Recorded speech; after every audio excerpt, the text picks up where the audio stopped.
একই সাথে আমার 25,000 টাকা বেতন সেটাও আমাকে দিতে হবে।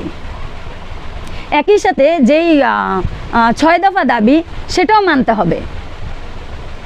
আমার বেসিকের দামও বাড়াইতে হবে, আমার অন্য অন্য জিনিসের বাজারের দামও কমাইতে হবে, আমার ঘর ভাড়াও কমাইতে হবে, কিন্তু আমার 25,000 টাকা বেতন যেটা আছে সেটাই থাকবে।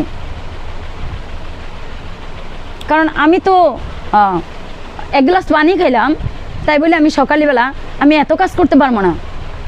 কারণ সকাল 8টার থেকে যদি বিকেল 8টা পর্যন্ত, রাত 8টা পর্যন্ত যদি আমি 60 পিস করে দিই, তাহলে প্রতি ঘন্টায় যদি আমি 60 পিস করে দিই, তাহলে 8 ঘন্টায় কত পিস আসে?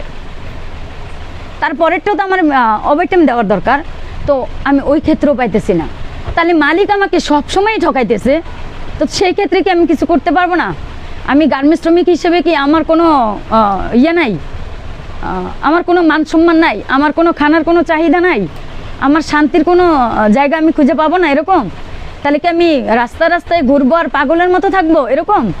আমি শ্রমিক বলে কি আমার কোনো কিছু নাই? আমি এরকম একটা দাবি করতেছি, আশা করব। তা আমি মালিকের থেকে আমি 25,000 টাকা দাবি করছি।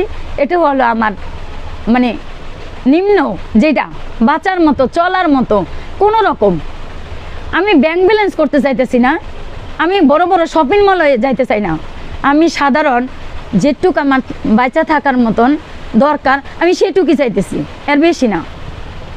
কারণ আমার মোটা 2টা ভাত, মোটা 2টা কাপড় হইলে আমি কোনো রকম মাটির নিচে যাইতে পারবো খায়া পয়রা, এর চেয়ে বেশি কিছু আমার দরকার না। উনি চাইবে ব্যাংক ব্যালেন্সে বছরের পর বছর টাকা রাখতে।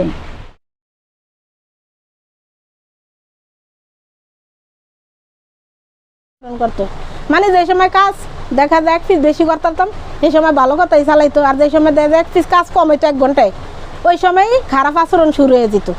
খারাপ খানকি মাগি শুয়ারের বাচ্চা, কুত্তার বাচ্চা, কাজ করতে না, অফিসে কি আরে বাসায় থাকবি, অফিসে আবি না, মানে এইসব কথা কইতো।